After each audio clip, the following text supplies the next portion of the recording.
Hello प्यारे बच्चों, स्वागत है आपका आपके अपने चैनल गीत लर्निंग पॉइंट पर। तो बताओ आपकी स्टडीज़ कैसे चली है, किस तरह से आप स्टडी कर रहे हैं, क्या मोटिवेशन बना है आपका या मोटिवेशन डाउन है या डर रहे हैं एग्ज़ाम के लिए। तो हमने की थी KVS पेडागोजी की सीरीज़ स्टार्ट, तो मैंने आपको 2 क्लासेस उसकी प्रोवाइड कर दी हैं। तो जो बच्चा इस क्लास पे नया है तो प्लीज़ उस क्लास को देख लें।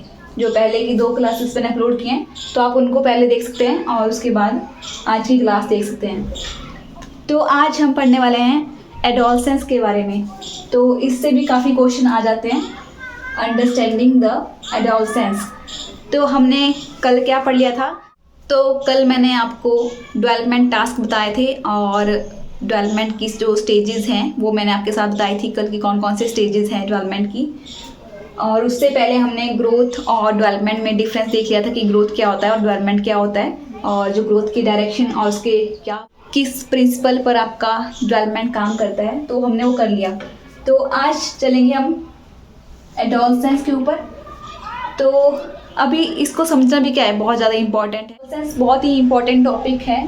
तो क्या समझेंगे हम अभी एडोलसेंस को, यानी कि किशोरावस्था को हम क्या करेंगे, समझेंगे, क्योंकि वो भी क्या है, लर्नर है। तो हम बच्चे को समझ रहे हैं तो हम क्या कर रहे हैं, अंडरस्टैंडिंग द लर्नर।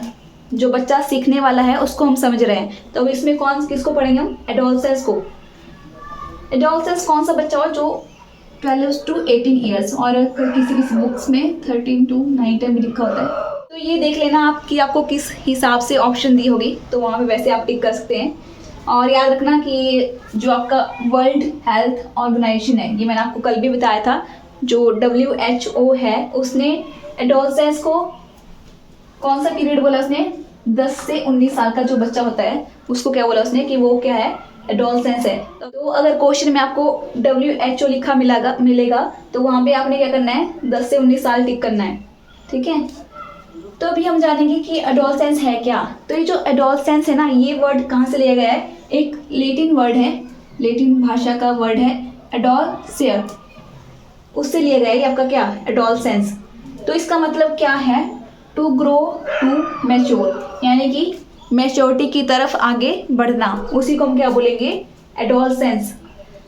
तो भी हम पढ़ लेते हैं आगे कि जो आपके एडोलसेंस के फादर है कौन है वो, ठीक है, किसे कहा जाता है एडोलसेंस के फादर।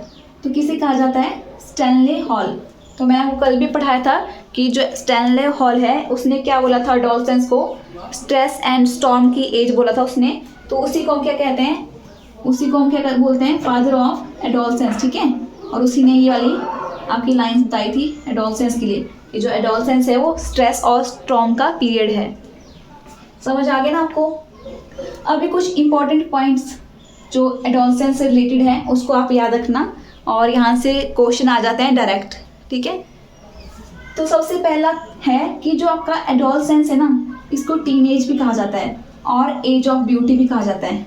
तो एज ऑफ ब्यूटी से आप रिलेट कर सकते हैं, जब इससे एज में बच्चे आते हैं तो काफ़ी ज़्यादा सुंदर हो जाते हैं, तो फिजिकल अट्रैक्टिव हो जाते हैं, फिजिकली काफ़ी ज़्यादा अट्रैक्टिव वो दिखने लगते हैं, तो इसलिए इसको क्या कहा जाता है, age of beauty. Second point है कि इसको क्या कहा जाता है, पीरियड ऑफ चेंज। तो जैसे कि सभी इस एज से जाते हैं तो सबको पता है कि इस एज में काफ़ी ज़्यादा क्या होते हैं, शरीर में चेंजेस हो जाते हैं हमारे, तो इसलिए हम क्या बोलते हैं इसको, पीरियड ऑफ चेंज। और इस एज में मैक्सिमम फिजिकल चेंजेस होते हैं, तो आपकी बॉडी में बहुत सारे फिजिकल चेंज इसी एज में होते हैं। तो अगर आपको क्वेश्चन में आया कि मैक्सिमम फिजिकल चेंज किस एज में होते हैं, तो आपने क्या टिक करना है, एडोलसेंस। और क्या आएगा अगर मैक्सिमम फिजिकल ग्रोथ, ठीक है, कि सबसे ज़्यादा फिजिकल ग्रोथ किस एज में होती है, तो किस में बताई थी मैंने आपको, इन्फेंसी, ठीक है, 0 से 2 साल का बच्चा, उसमें होती है मैक्सिमम फिजिकल ग्रोथ। और अगर पूछ रहा है कि चेंजेस कब होते हैं, मैक्सिमम फिजिकल चेंजेस, आपकी बॉडी में चेंजेस सबसे ज़्यादा कब होंगे, तो कब होते हैं, एडोलसेंस में, किशोरावस्था में। फोर्थ पॉइंट है हीरोइक वर्शिप, यानी कि इस एज का जो बच्चा होता है वो क्या करना चाहता है, एक हीरो की तरह दिखना चाहता है, रोल मॉडल बनाता है वो हीरोज को, तो वैसे ही वो बनना चाहता है। फिफ्थ है आपका क्या, सेक्सुअल टेंडेंसीज। तो इस एज में काफ़ी ज़्यादा शारीरिक बदलाव होते हैं बच्चे में, तो वो क्या होता है, उनको अपोजिट जेंडर की तरफ अट्रैक्ट होना स्टार्ट कर देते हैं इस एज में, जो आपकी किशोरावस्था होती है उस एज में दूसरे जेंडर की तरफ अट्रैक्ट होना स्टार्ट हो जाते हैं। और 6 पॉइंट है आपका बॉडी शेप चेंज हो जाती है उनकी। तो लड़कियों की भी बॉडी शेप चेंज हो जाती है और लड़कों की भी बॉडी शेप चेंज हो जाती है। सेक्स ऑर्गन इस एज में बच्चे के डेवलप हो जाते हैं और उनकी वॉइस भी चेंज हो जाती है इस एज में। तो आपने देखा होगा जब आप भी इस एज से क्रॉस किए होंगे तो आपने ये सारे के सारे चेंजेस अपने अंदर देखे होंगे। 7th पॉइंट है आपका, इस एज में बच्चे में लॉजिकल थिंकिंग आ जाती है। लॉजिकल थिंकिंग यानी कि वो सोच विचार कर सकता है, किसी पॉइंट पे उसने कुछ बोलना तो सोच विचार कर सकता है इस एज में। और प्रॉब्लम सॉल्विंग एटीट्यूड उसमें आ जाता है, कोई उसको प्रॉब्लम दी जाए तो वो उसको सोच समझ के सॉल्व कर सकता है, तो वो एटीट्यूड उसमें आ जाता है। और अब्स्ट्रैक्ट थिंकिंग उसमें आ जाती है। अब्स्ट्रैक्ट थिंकिंग यानी कि ऐसी चीज़ें जो रियल में नहीं है उसके बारे में वो इमेजिन कर सकता है, तो उसको बोलते हैं हम क्या, अब्स्ट्रैक्ट थिंकिंग। तो इमेजिनेशन इस एज में काफ़ी ज़्यादा बढ़ जाती है। ये थे इम्पॉर्टेंट पॉइंट्स आपके किशोरावस्था से रिलेटेड। तो आगे हम पढ़ेंगे कि जो एडोलसेंस मतलब इस एज का जो बच्चा होता है उसमें क्या क्या प्रॉब्लम आती है, उसको कैसी कैसी प्रॉब्लम्स उसको आती है। तो ये पीरियड क्या कहा जाता है, कॉन्फ्लिक्ट का पीरियड, यानी कि पीरियड ऑफ कॉन्फ्लिक्ट। तो आपको पता है कि इस एज में हमारे काफ़ी ज़्यादा शारीरिक चेंज होते हैं, फिजिकल काफ़ी ज़्यादा चेंजेस होते हैं, तो उसकी वजह से हमारे मेंटली भी काफ़ी प्रॉब्लम रहती है, डिस्टर्ब रहता है हमारा। तो इससे क्या होता है, इसलिए होता है इसको पीरियड ऑफ कॉन्फ्लिक्ट। और सेक्स प्रॉब्लम इस एज में आ जाती है क्योंकि फिजिकल चेंजेस होते हैं काफ़ी, तो बच्चा समझ नहीं पाता है कि उसके साथ क्या हो रहा है।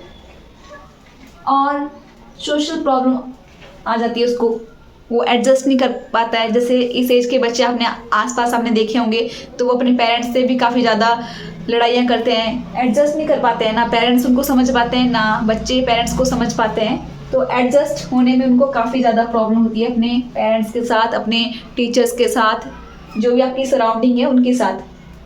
तो ये तो हमारी लाइफ से रिलेटेड ही है सारा का सारा, जो भी हमारे लाइफ में हो रहा होता है, जो भी हम बीत गई हमारी लाइफ में, हम तो इस एज से निकल गए हैं और जो बच्चे इस एज में होंगे तो वो उस चीज़ को फील कर रहे होंगे। 4th पॉइंट है आपका क्या, इमोशनल प्रॉब्लम्स।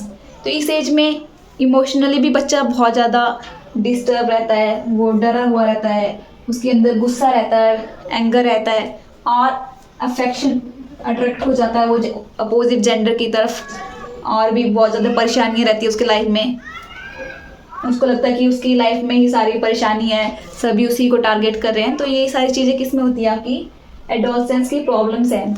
अब बात आती है कि इन प्रॉब्लम को टैकल कैसे करें। जो एडोलसेंस है, जो इस एज में जो बच्चा है उसको कैसे संभालें, उसको कैसे उसको समझें, कैसे उसकी प्रॉब्लम को हैंडल करें। पेरेंट्स को और टीचर को बच्चों को समझना पड़ेगा। तो अभी क्या है, how to handle the problem of adolescence.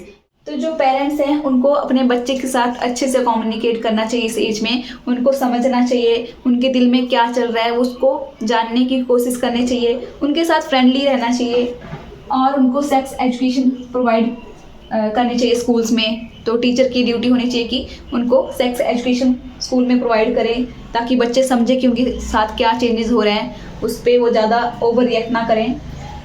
3rd point है क्या, कि जो आपके पेरेंट्स हैं, वो टीचर है, जो सराउंडिंग है बच्चे के आसपास की, तो उनको क्या होना चाहिए, बच्चे के लिए सपोर्टिव होना चाहिए और बच्चे की तरफ उनका पॉजिटिव एटीट्यूड होना चाहिए। वो ऐसा नहीं कि बच्चों को डराने लग जाएं कि ऐसा नहीं ऐसा। तो बच्चे को समझना है, उनको बस ये है, उसको समझना है, उसको समझा के सही डायरेक्शन में लेके आना है।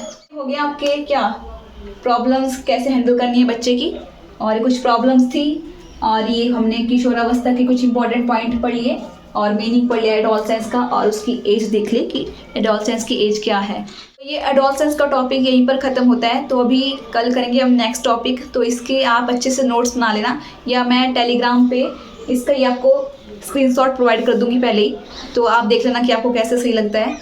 तो फिर पढ़ते रहिए और अपने गोल की तरफ मोटिवेटेड रहिए। तो मिलते हैं फिर नेक्स्ट वीडियो में, और मेरी इस वीडियो को लाइक शेयर और कमेंट जरूर कर दें। और जो न्यू व्यूअर्स हैं, जो नए बच्चे इस चैनल में आ रहे हैं, तो प्लीज़ मेरे इस चैनल को सब्सक्राइब करना ना भूलें। सो बाय।